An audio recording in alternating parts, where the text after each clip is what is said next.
She put her son under a bush and walked away, far enough that she wouldn't have to watch him die. The water was gone. The desert stretched in every direction. And the boy, the son she had been given no choice in conceiving, was lying in the sand, too weak to stand. She hadn't chosen to be a slave, hadn't chosen to be given to her master's bed, hadn't chosen to become pregnant with an heir she would never be allowed to claim. She had been someone else's solution, a backup for a promise that wasn't coming fast enough. And when the real promise arrived, she was discarded. Her name was Hagar. She was Plan B, and what happened to her in that desert would redefine what it means to be seen. She had no say in how she got there.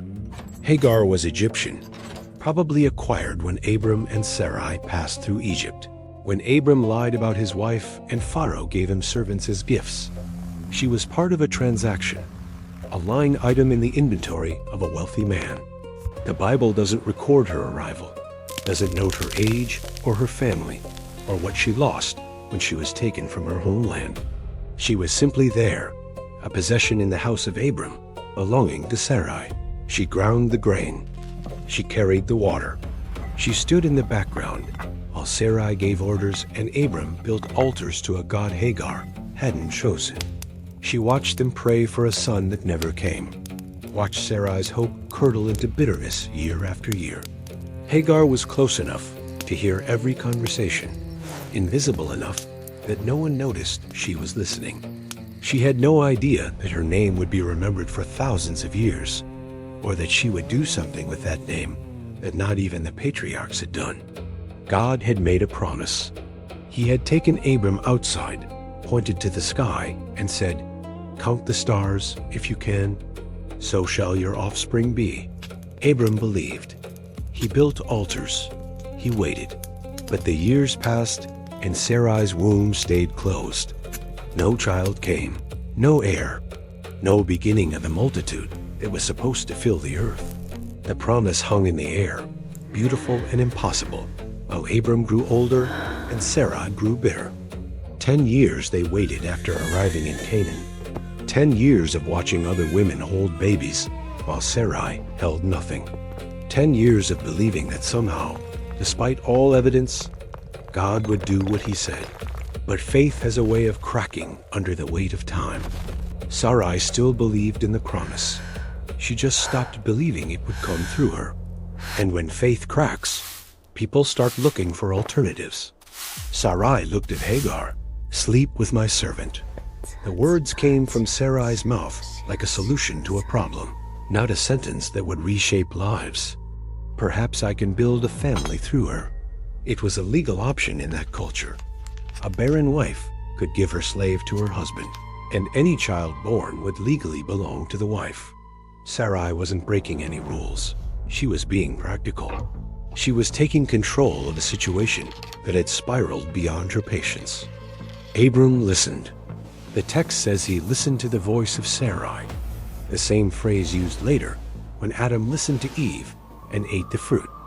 He didn't argue, didn't pray, didn't ask God if this was how the promise was supposed to work. He just agreed. And Hagar? No one asked Hagar. No one consulted the woman whose body would be used, whose life would be altered, whose future would be decided in a conversation she wasn't part of. The plan was made. Hagar would be the solution. Hagar would be Plan B. Hagar was given to Abram. The text uses that word "given," like a tool handed over for a task. She walked into his tent not as a wife, not as a lover, not as someone whose feelings mattered. She walked in as a solution to someone else's problem. Her body was the means. The child she might carry was the goal.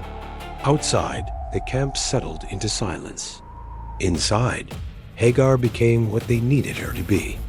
The Bible records the transaction in a single verse, then moves on. No description of the night. No record of Hagar's thoughts as she lay in a tent that wasn't hers, next to a man who wasn't hers, carrying out a plan that wasn't hers. Maybe she heard Sarai's voice somewhere in the camp, giving orders, managing the household that still belonged to her. The silence of the text mirrors the silence of her voice. She existed to serve their dream.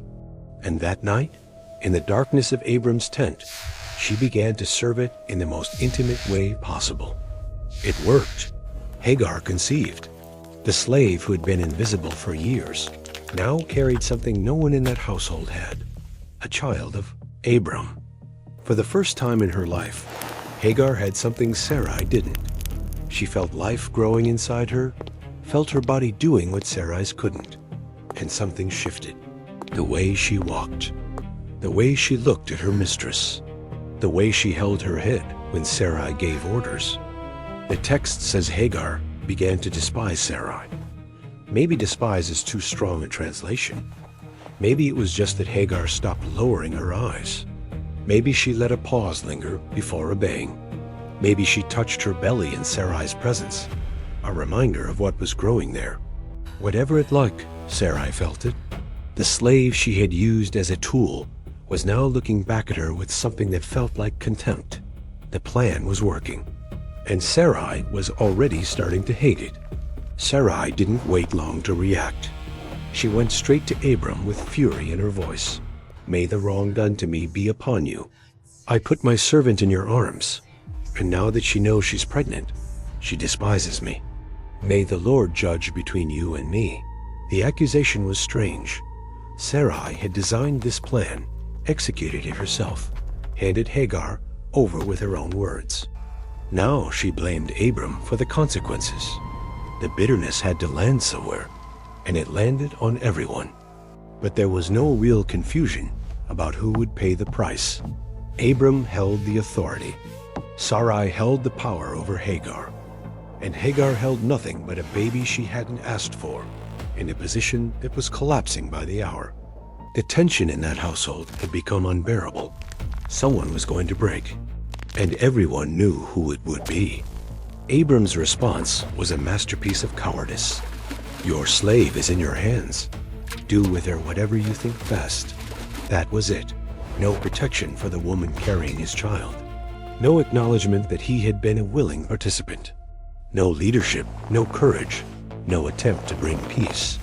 He simply stepped back and handed Hagar over to the anger of the woman who already had power over her life.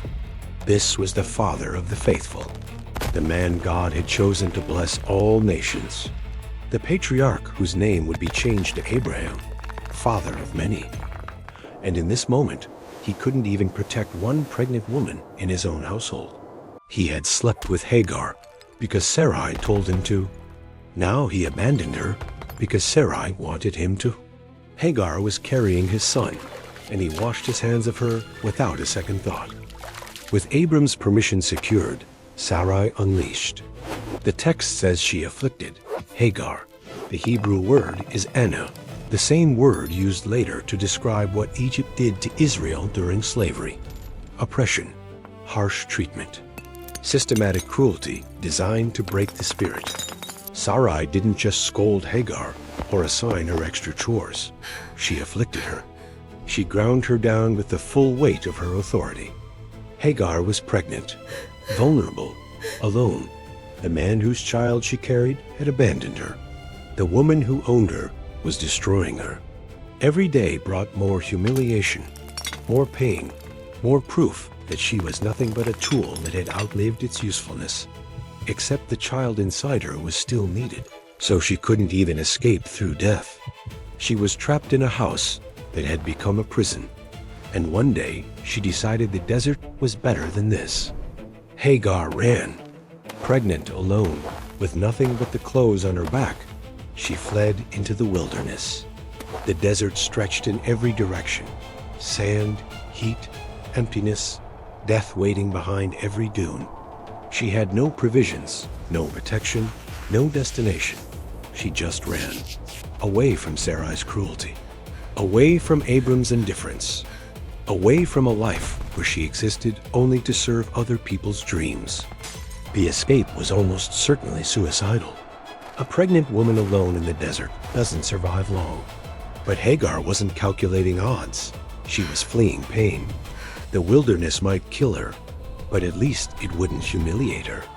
At least the sand didn't look at her with contempt.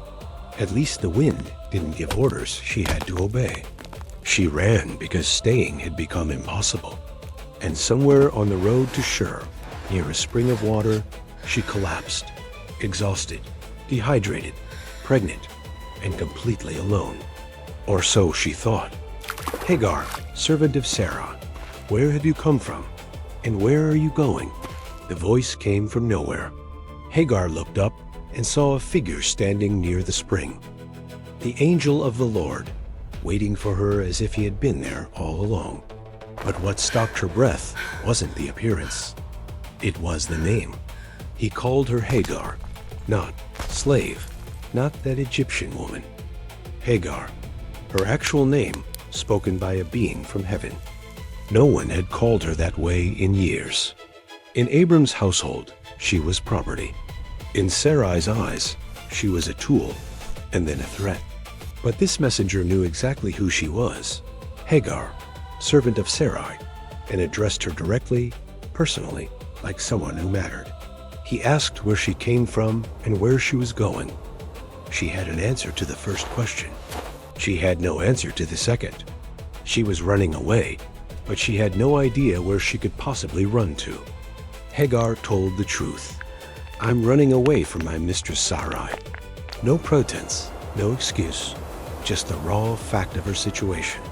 And then the angel spoke the words she least wanted to hear. Go back to your mistress and submit to her. Return. Go back to the house of cruelty. Place yourself under the authority of the woman who has been destroying you. Submit.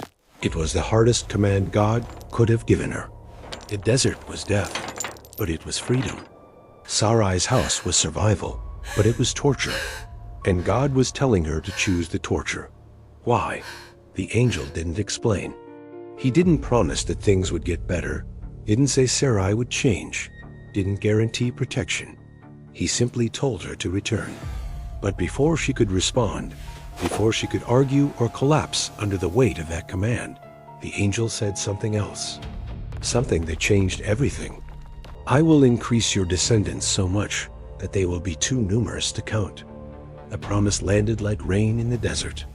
Hagar, the slave, the runaway, the used and discarded, would become the mother of multitudes. You will give birth to a son. You shall name him Ishmael, for the Lord has heard your affliction. Ishmael, God hears. The child would carry in his very name the proof that Hagar's suffering had not gone unnoticed. And in that moment, Hagar did something unprecedented. She gave God a name, not Abram, who built altars, not Sarai, who prayed for decades. Hagar, the Egyptian slave, looked at the divine messenger and said, You are El-Roi, the God who sees me. She was the first person in Scripture to name God. I have now seen the one who sees me, she whispered. The well was called Bir Lahai Oroi, the well of the living one who sees me. A slave woman running for her life had just added to humanity's understanding of who God is. Hagar went back. She walked through the desert she had fled across, re-entered the camp she had escaped, and placed herself once again under Sarai's authority. The text doesn't describe her return. No reunion scene, no confrontation with Sarai, no acknowledgement from Abram. She simply reappears in the narrative, pregnant and present. Whatever happened when she walked back into that household, she kept to herself. But she was different now. She had been seen. She had been heard. She had been promised a future that no one in that camp could take away from her. Sarai could afflict her body, but she couldn't touch what Hagar had encountered in the desert. El-Roi had found her, named her child, and promised her descendants beyond counting. Hagar endured what she had to endure, and when the time came, she gave birth to a son. Abram held him in his arms and named him exactly what the angel had said, Ishmael. God hears. For 13 years, Ishmael was the only son, the heir, the fulfillment of everything Abram had been waiting for. He grew up in his father's camp, learned to hunt, became strong. Abram loved him. Hagar watched her son grow into a young man, and perhaps she allowed herself to believe that the worst was behind her. She had survived Sarai's cruelty, given Abram his heir, and found her place in the household. Plan B had become the only plan. Then God spoke again. He told Abram, now Abraham, that Sarai, now Sarah, would bear a son. The impossible would happen. The original promise, the one that had been waiting for 25 years, would finally come true. Abraham laughed when he heard it. He fell on his face and said, "If only Ishmael might live under your blessing." But God's answer was clear. Isaac was coming. The covenant would go through Isaac. And suddenly, after 13 years, Ishmael was no longer the only son. He wasn't even the main son anymore. Isaac was born. Sarah laughed, this time with joy instead of bitterness. The son of promise had arrived, the impossible child, the heir everyone had been waiting for. Abraham threw a great feast on the day Isaac was weaned. The whole camp celebrated. But Sarah's eyes weren't on her son. They were on Ishmael. The text says she saw him laughing or perhaps mocking. The Hebrew word is ambiguous. Whatever Ishmael was doing, it was enough. Sarah turned to Abraham with a demand that cut like a blade. Get rid of that slave woman and her son, for that woman's son will never share in the inheritance with my son Isaac. The words were final. The decision was absolute. 13 years of Ishmael being the firstborn. 13 years of Hagar surviving in that household. And now Sarah wanted them gone. Not moved to another tent. Not sent to relatives. Gone. Cast out into the desert with nothing. The plan B was being discarded, now that the plan A had arrived. Abraham was distressed. Ishmael was his son, his firstborn, his flesh and blood. But God told him to listen to Sarah. It is through Isaac that your offspring will be reckoned. I will make the son of the slave into a nation also, because he is your offspring. The promise softened the blow, but it didn't remove it. Abraham still had to look Hagar in the eyes and send her away. He still had to watch his son walk into the desert. Early the next morning, Abraham took some food and a skin of water and gave them to Hagar. Not a caravan, not servants, not animals or supplies for a journey, just bread and a single container of water. He placed them on her shoulders, handed over the boy, and sent them away. The man who would become the father of nations sent the mother of his firstborn into the wilderness with provisions that might last 2 days. Hagar walked away from the camp with Ishmael beside her, heading toward nothing, carrying almost nothing, discarded now that she was no longer needed. The desert of Beersheba stretched in every direction. Sand and sky and silence. Hagar wandered, not toward a destination, but simply forward, because stopping meant dying faster. The water ran out. The bread was gone. And Ishmael, the boy whose name meant God hears, was dying of thirst. He couldn't walk anymore. He couldn't stand. Hagar looked at her son and saw death coming for him. She did the only thing she could bear to do. She put him under a bush, in whatever shade she could find, and walked away, about a bowshot's distance, far enough that she wouldn't have to watch. I cannot watch the boy die, she said. And she sat there, facing away from her son, and began to sob. The woman who had been used, afflicted, and discarded was now watching the last thing she loved slip away in the desert heat. She had survived everything else. She didn't know if she could survive this. God heard the boy crying. The name Ishmael means God hears, and in that moment, the name proved true. The angel of God called to Hagar from heaven, the same presence that had found her by the spring years ago, the same voice that had sent her back with a promise. What is the matter, Hagar? Do not be afraid. God has heard the boy crying as he lies there. Lift the boy up and take him by the hand, for I will make him into a great nation. Then God opened her eyes, and she saw a well of water. It had been there all along, maybe hidden by a dune, maybe simply invisible to her grief-blinded gaze.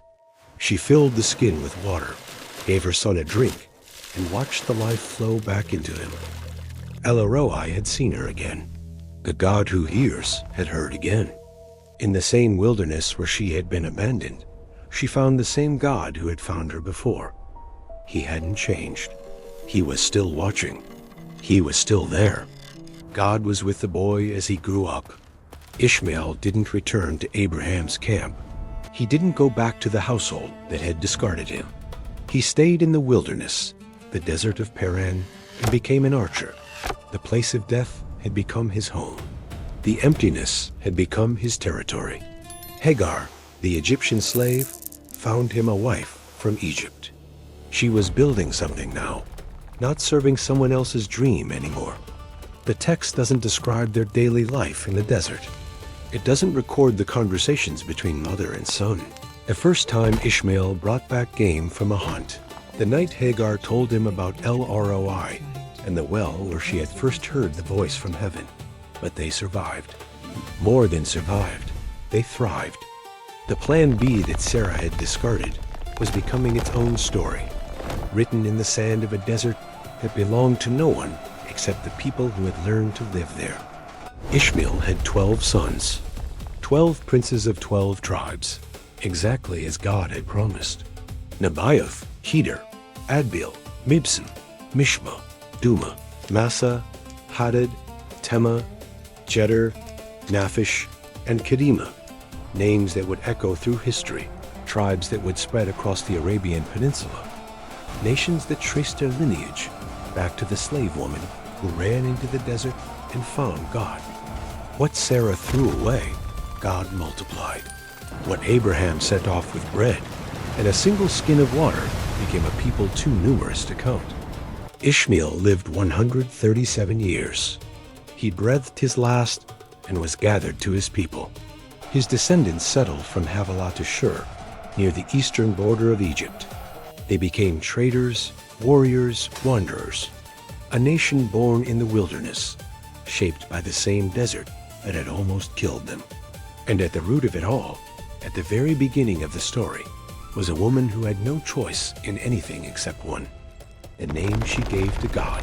Hagar was never meant to be in the story. She was imported as property, used as a solution, discarded when she became inconvenient. In Sarah's mind, she was Plan B, a backup for the promise that wasn't coming fast enough. In Abraham's mind, she was a compromise, a way to make God's word come true through human effort. To everyone in that household, Hagar was secondary, expendable, replaceable. But God never treated her that way. He met her in the desert when she was running.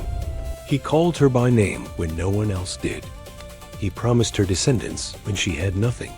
He opened her eyes to water when she was watching her son die. He made her the mother of nations, not despite being cast out, but through it. For Sarah, Hagar was Plan B for God. There is no such thing. Every person he sees is the only one he's looking at. And Hagar, the slave who named him El Roi, proved it. Hagar didn't choose to be a slave, didn't choose to be used, didn't choose to be pregnant or afflicted or expelled into the desert with her son. Every major decision in her life was made by someone else. She existed to serve other people's dreams. But in the wilderness, where no one was watching, someone was. He called her by name. He promised her a future, and she did something no patriarch had done before her. She gave God a name back, El Roi, the God who sees. For people like Sarah, Hagar was Plan B for God. There's no such thing. Subscribe. Some people have to be thrown away before they discover who's been watching all along.